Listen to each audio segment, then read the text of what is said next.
एएफएनएस के टेस्ट में 18 अगस्त 2026 को जितने भी क्वेश्चंस पूछे गए हैं सब के सब आज की इस वीडियो के अंदर हम डिस्कस करेंगे। अल्हम्दुलिल्लाह अभी तक हमारे टोटल 30 स्टूडेंट्स अपनी इनिशियल टेस्ट क्लियर कर चुकी है। उन टेस्ट के जो एमसीक्यूज है इन वीडियोस के अंदर हम आपके लिए डे टू डे अपलोड कर रहे हैं। तो अगर आप भी चाहते हैं कि आपका टेस्ट कम से कम टाइम में कवर हो और आपको बेहतरीन नोट्स और तैयारी मिले तो आप हमारे इस नंबर पर रब्ता करके हमारे कोर्सेज को ज्वाइन कर सकते हैं। तो देखिए डियर स्टूडेंट, सबसे पहला क्वेश्चन हमारा नॉन नॉर्मल का है। यहाँ पर नॉन नॉर्मल के अंदर भी जो ट्रिक्स मैंने पढ़ाए हुए हैं ये उन ट्रिक्स की मदद से इजीली सॉल्व हो जाते हैं। जो मेरे पेड स्टूडेंट्स हैं तो आपके नोट्स के अंदर और वीडियोस में ये सारे ट्रिक्स अवेलेबल है। यहाँ पर देखिए डियर स्टूडेंट, यहाँ पर आप लोगों ने नेक्स्ट बताना है कि नेक्स्ट हमारे पास शेप कौन सा आएगा। ठीक है, तो यहाँ पे अगर हम देख लेते तो लेट सपोज मैं यहाँ पे एक एरो ड्रा कर लेता हूँ। तो यहाँ पर ये देखिए एरो इस साइड पे है। अभी यहाँ पर दोबारा अगर मैं एरो बना लूँ तो देखिए इसकी रोटेशन हुई है। ठीक है, अच्छा अभी अगर लेट सपोज मैं देखूँ इस वाले शेप के अंदर तो ये एरो यहाँ पर है। ठीक है, और फिर इस एरो को यहाँ पे किया गया है। ठीक है, तो मतलब क्या है, मतलब ये है कि ये वाला देखिए यहाँ पर इस पोजीशन में आया है और फिर यहाँ पर ये इस पोजीशन में आया है। तो यहाँ पर अगर हम देखें लेट सपोज अगर मैं ये लेफ्ट साइड वाला कंसिडर कर लूँ तो पहले ये यहाँ पे था, इस शेप में था, अभी ये इस शेप में आया है। ठीक है, इसी तरीके से यहाँ पर अगर मैं देखूँ तो ये वापस अपनी ओल्ड पोजीशन पे आया हुआ है और इस वाले को इस वाले पोजीशन को थोड़ा बहुत चेंज किया गया है। यहाँ पर देखिए इसको नीचे की तरफ लाया गया है। पहले ये कहाँ पर था, पहले ये ऊपर की तरफ था, मतलब कुछ इस तरफ था और अभी इसको नीचे किया गया है। तो अभी नेक्स्ट बारी कौन सी है, ये लेफ्ट वाला भी थोड़ा बहुत चेंज होगा। तो ये लेफ्ट वाले को भी अगर हम थोड़ा नीचे कर लेते हैं तो ये भी बिल्कुल इसकी तरह हो जाएगा। तो इसके हिसाब से हमारा करेक्ट आंसर क्या बनेगा, 4 नंबर हमारा करेक्ट आंसर बनेगा। रिमेनिंग ये 1 2 3 जितने भी है ना, तो इनके ऊपर कोई भी रूल अप्लाई नहीं हो रहा। तो इसके हिसाब से अगर हम देखें तो 4th नंबर हमारा करेक्ट आंसर बनता है। अच्छा, नेक्स्ट अगर हम यहाँ पे देखें डियर स्टूडेंट तो देखिए यहाँ पे भी आप लोगों के लिए शॉर्टकट ट्रिक है। शॉर्टकट ट्रिक क्या है, यहाँ पर आप देखें ये यहाँ पर नीचे की तरफ है, यहाँ पर भी नीचे की तरफ है, अभी ये ऊपर की तरफ है, अभी ये ऊपर की तरफ। इट मीन्स के नेक्स्ट जो आएगा वो कहाँ पर होगा, वो हमारे पास हो नीचे की तरफ होगा। इस तरह का एक शेप आएगा जो कि नीचे की तरफ होगा। तो यहाँ पर अगर हमें देखो तो ये भी ऊपर की तरफ है, ये भी ऊपर की तरफ है, ये नीचे की तरफ है, ये भी ऊपर की तरफ है। तो इट मीन्स के 3rd नंबर मेरा करेक्ट आंसर है। सिंपल एक लाइन से आपको पता चल जाता है कि कौन सा आपका करेक्ट आएगा। ठीक है, अच्छा नेक्स्ट आप देखिए डियर स्टूडेंट, नेक्स्ट आपके पास क्या है, यहाँ पर इस शेप को आप देखिए, यहाँ पर भी आप लोगों ने इसको बताना है। तो देखिए डियर स्टूडेंट, जिस तरह यहाँ पर मैंने आपको एक शॉर्टकट ट्रिक बताई, सिर्फ एक पॉइंट की मदद से मुझे पूरा आंसर मिल गया। तो इस तरह के सारे शॉर्टकट ट्रिक्स मैंने अपने नोट्स के अंदर भी लिखे हैं और हमारे कोर्सेज के अंदर भी है। वर्बल नॉन वर्बल में ज़्यादातर स्टूडेंट्स कहते हैं कि ये ईजी है, ये हमें आते हैं, लेकिन क्वेश्चन वहाँ पर काफ़ी टेक्निकल आते हैं और वहाँ पर टाइम का मसला होता है। टाइम कम होता है, क्वेश्चन ज़्यादा होते हैं, तो कम टाइम में ज़्यादा क्वेश्चन सॉल्व करने के लिए आपको ट्रिक्स आने चाहिए। ये सारे ट्रिक्स हमारे नोट्स के अंदर मौजूद है और हम आपको एग्जैक्ट क्वेश्चन देंगे। जो क्वेश्चन मैं आपको प्रोवाइड करूंगा एग्जैक्ट 100% वही क्वेश्चंस आपके टेस्ट के अंदर आएंगे। कोई भी क्वेश्चन ऐसा नहीं होगा जो बाहर से आ जाए।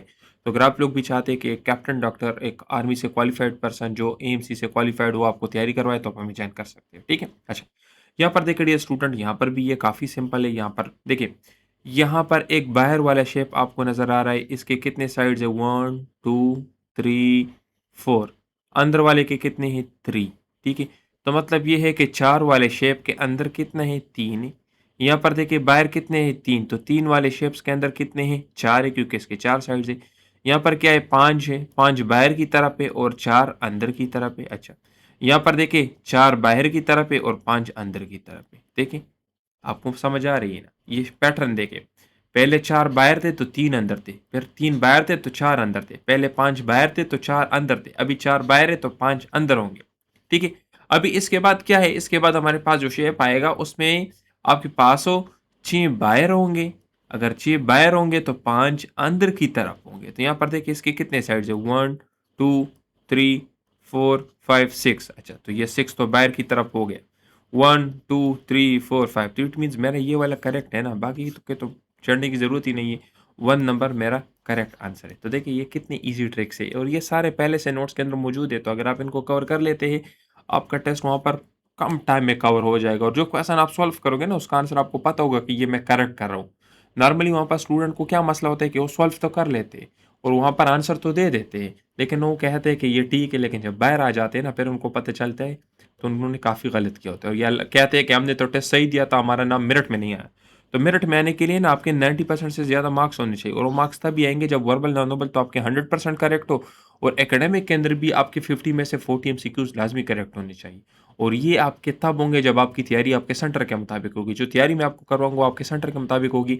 आपके टेस्ट से 1 दिन पहले हम आपको गेस्ट पेपर, गेस्ट एमसीक्यूज़ भी देंगे, और उसी से ऑलमोस्ट आपका पेपर आएगा। तो अगर आप बाय करना चाहते हैं, ये हमारा कॉन्टैक्ट नंबर है, ठीक है? अच्छा, नेक्स्ट आप देखिए, ये भी सिंपल है। यहाँ पर देखिए मैं एक एरो बना लेता हूँ ऊपर की तरफ है, फिर मैं एरो बना लेता हूँ इस साइड पे आ गया है, अभी देखिए एरो इस साइड पे आ गया है, अभी एरो इस साइड पे आ गया, तो अभी किस साइड पे जाएगा? अभी जाएगा ऊपर। तो ये देखिए, ये ऊपर ये वाला भी है और ऊपर ये वाला भी है, ठीक है? ये वाला भी ऊपर है। या तो मेरा ऑप्शन ए ठीक है, या ऑप्शन नंबर 4 ठीक है, ये दोनों तो नहीं हो सकते।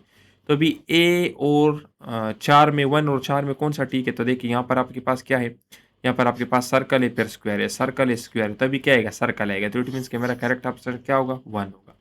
यहाँ पर देखिए dear students, he is brave as a lion, ओ शेर की तरह बहादुर है। तो जहाँ पर भी हम ये की तरह यूज़ करें ना, की तरह, एज, एज या लाइक हम यूज़ करें ना, तो दिस इज़ बेसिकली, ये क्या है आपके पास? ये है सिमिली, ठीक है? इसको हम कहते हैं सिमिली, ठीक है? तो ये क्या है? This is simile. जहाँ पर हम एज या लाइक को यूज़ करें तो इसको हम कहते हैं simile. The world is a stage, ये दुनिया एक स्टेज है। तो देखिए दुनिया को डायरेक्टली स्टेज कहा गया है, तो ये क्या है? ये मेटाफर है। तो अभी आपको सिमिली और मेटाफर के बीच में डिफरेंस का पता चल गया। अगर मैं कहूँ ना कि वो शेर की तरह बहादुर है, he is brave as lion, तो ये क्या है? ये सिमिली है। लेकिन अगर मैं कहूँ कि ही इज टाइगर या ही इज लाइन, वो शेर है, तो मैंने डायरेक्ट एक इंसान को शेर कहा विदाउट यूजिंग एज या लाइक, तो इसको हम कहते हैं मेटाफर। तो मेटाफर और सिमिली के अंदर डिफरेंस का आपको पता होना चाहिए। फिगर ऑफ स्पीच के ऊपर काफ़ी सारे एमसीक्यूज आपके इनिशियल टेस्ट में पूछे जाते हैं। फिगर ऑफ स्पीच आपको सारे आने चाहिए, जिस तरह पैराडॉक्स क्या है, पैराडॉक्स भी इनिशियल टेस्ट पे पूछा गया है, एलिट्रेशन भी पूछी गई है, पर्सनिफिकेशन भी पूछी गई है, सिमिली, मेटाफर, ये सारे आपको आने चाहिए, ठीक है? अच्छा, नेक्स्ट आपके पास क्या आइडिया स्टूडेंट्स?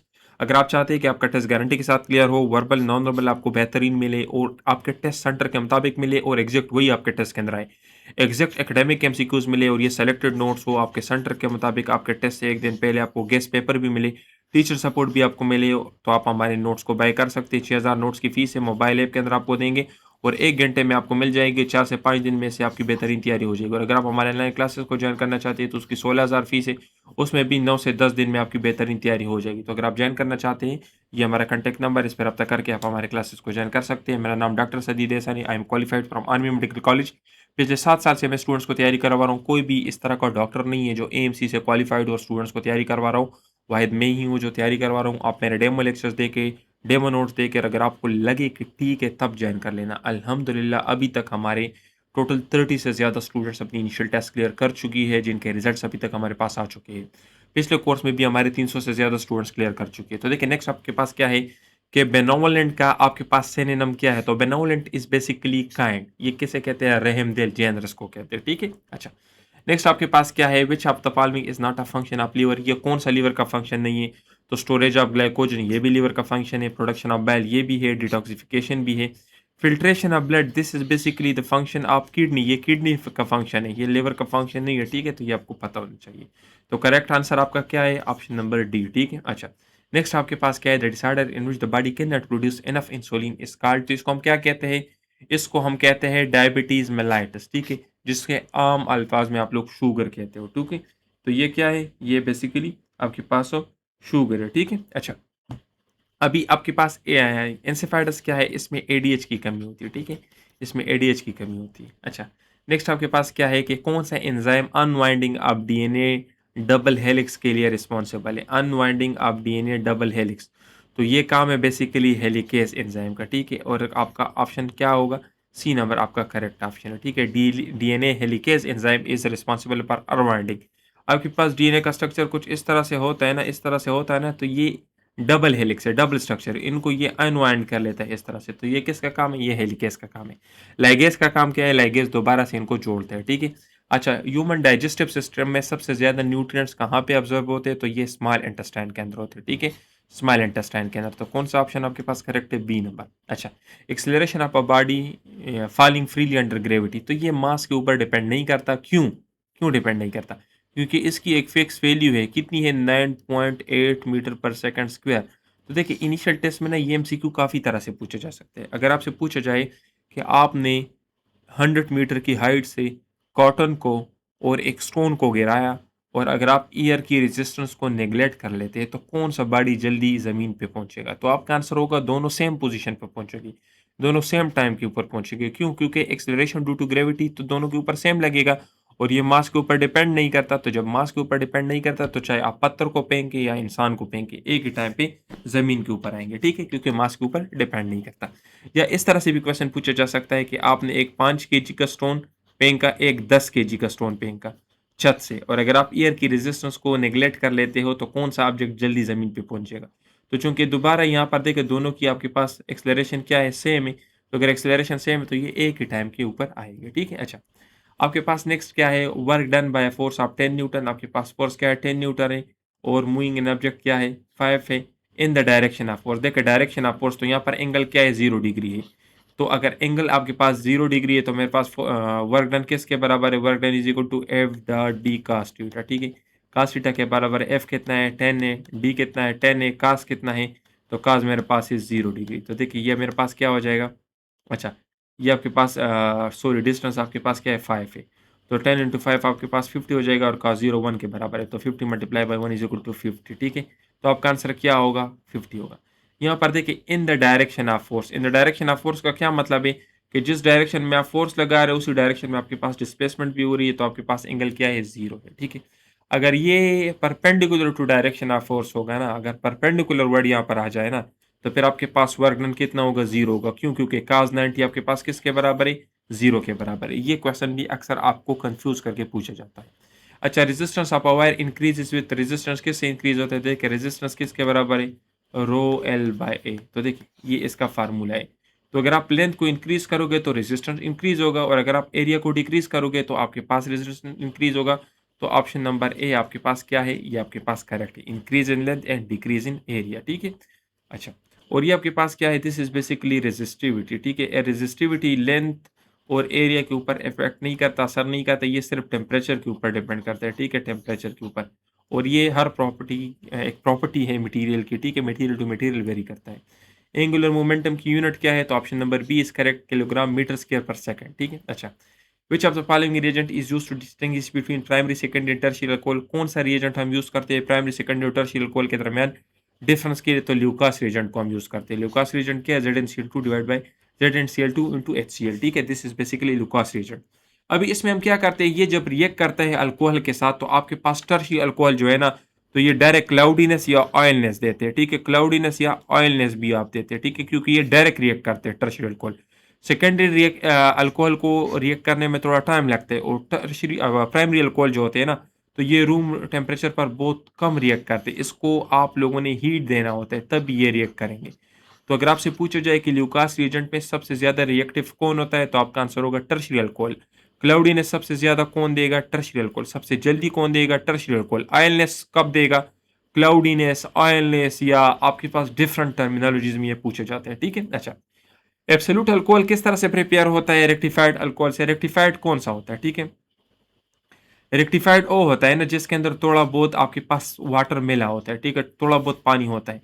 तो जब आप उसको कैल्शियम ऑक्साइड से गुजारते हो ना, तो ये बेसिकली एक एनहाइड्रस कंपाउंड है। ये क्या करता है? ये इससे पानी को ना अपने साथ खींच लेता है। जब पानी को खींच लेता है तो आपको 100% इथेनॉल मिल जाते हैं, और 100% इथेनॉल को हम क्या कहते हैं? एब्सोल्यूट अल्कोहल कहते हैं। ये भी एमसीक्यू में काफी मर्तबा पूछा गया है, ठीक है। अच्छा, नेक्स्ट आपके पास क्या है? Which alcohol is most reactive toward sodium metal? Sodium metal के साथ कौन सा जल्दी रिएक्ट करता है? तो प्राइमरी अल्कोहल। क्यों? क्योंकि यहाँ पर ओ एच बाड जो है तो बहुत जल्दी ब्रेक होता है, ठीक है, ओ एच बाड बहुत जल्दी ब्रेक हो जाता है, तो इसकी वजह से प्राइमरी अल्कोहल सबसे ज्यादा रिएक्ट करते हैं, फिर सेकेंडरी, फिर टर्शियरी। स्टीरिक हेड्रेंस की वजह से, और availability of O H proton की वजह से, सॉल्वेशन इफेक्ट की वजह से, ये सारे इसके रीजन है, ठीक है। अच्छा, कीटोन्स आर प्रिपेयर्ड, तो कीटोन्स हम बनाते हैं जब हम सेकेंडरी अल्कोहल्स की ऑक्सीडेशन करते हैं, ठीक है। सेकेंडरी अल्कोहल जब आप ऑक्सीडाइज करते हो तो आपके पास क्या बनता है? कीटोन्स बनता है। प्राइमरी अल्कोहल जब आप ऑक्सीडाइज करते हो तो आपके पास क्या बनता है? अल्डिहाइड्स बनता है। प्राइमरी अल्कोहल से आपके पास अल्डिहाइड बनता है, सेकेंडरी अल्कोहल से आपके पास क्या बनता है? कीटोन्स बनता है। और जब इन दोनों को आप लोग ऑक्सीडाइज करोगे ना, तो आपके पास क्या बनेगा? कार्बोक्सिलिक एसिड्स बनेंगे, ठीक है, कार्बोक्सिलिक एसिड्स बनेंगे, ठीक है। टर्शियल अल्कोहल जो है तो उनके अंदर अल्फा हाइड्रोजन नहीं होता, तो ऑक्सीडाइज नहीं होते, ठीक है। अच्छा, क्लोरोफॉर्म को हम क्यों डार्क में स्टोर करते हैं? क्योंकि ये पास फॉस्फीन गैस बनाता है, ठीक है? अगर आप इसको लाइट में रखोगे ना तो ये रिएक्ट करता है लाइट के साथ और ये फॉस्फीन गैस बनाते हैं, तो इसलिए इसको हम क्या करते हैं, इसको हम कवर करते हैं, डार्क में कवर करते हैं और 1% इथेनॉल इसके अंदर हम ऐड करते हैं, तो इसलिए फिर ये रिएक्ट नहीं करता। इसका रिएक्शन क्या है? ये देखिए, ये आपके पास क्लोरोफॉर्म है, ठीक है? क्लोरोफॉर्म है, जब ये ऑक्सीजन के साथ रिएक्ट करता है, ये देखिए कि आपको पता होना चाहिए फार्मूला, तो आपके पास क्या बनेगा? COCl2 बनेगा और HCl बनेगा, ठीक है? अच्छा, डिस्टेंस बिटवीन नोड और एंटी नोड, नोड और एंटी नोड के दरमियान डिस्टेंस क्या होता है? ऑप्शन नंबर सी करेक्ट है, λ4, ठीक है? ये इसके दरमियान डिस्टेंस है। The value of relative permittivity for all dielectrics is always, तो ये 1 से सब के लिए ज्यादा होगा, ठीक है? तो ऑप्शन नंबर बी आपके पास करेक्ट है, ठीक है? अच्छा, SI यूनिट ऑफ EMF और पोटेंशियल डिफरेंस का जो SI यूनिट है वो सेम है, ठीक है? सो डियर स्टूडेंट्स, अगर आप हमारे नोट्स को बाय करना चाहते हैं, इसके अंदर आपको वर्बल, नॉन वर्बल, एकेडमिक, आपके टेस्ट से पहले selected MCQs, guest paper, teacher support, सारी चीज़ें मिलेंगी 1 घंटे के अंदर आपको मिल जाएंगे। 6,000 इसकी फीस है और इससे आपके 5 से 6 दिन में बेहतरीन तैयारी हो जाएगी। हम आपको समझा देंगे कि आपने क्या पढ़ना है, कैसे पढ़ना है। मेरा नाम डॉक्टर सदीद एहसान है, AMC से क्वालिफाइड हूँ और एक डॉक्टर हूँ, खुद ये टेस्ट क्लियर कर चुका हूँ, तो मेरे ख्याल में मुझसे अच्छी तैयारी आपको कोई नहीं करवा सकता। तो दूसरी अकेडमीज़ में कम फीस के जान से में ना आएँ और अपना टाइम ज़ाया ना करें। अभी हमसे राब्ता करके अपना इनिशियल टेस्ट गारंटी के साथ क्लियर करें। वस्सलाम।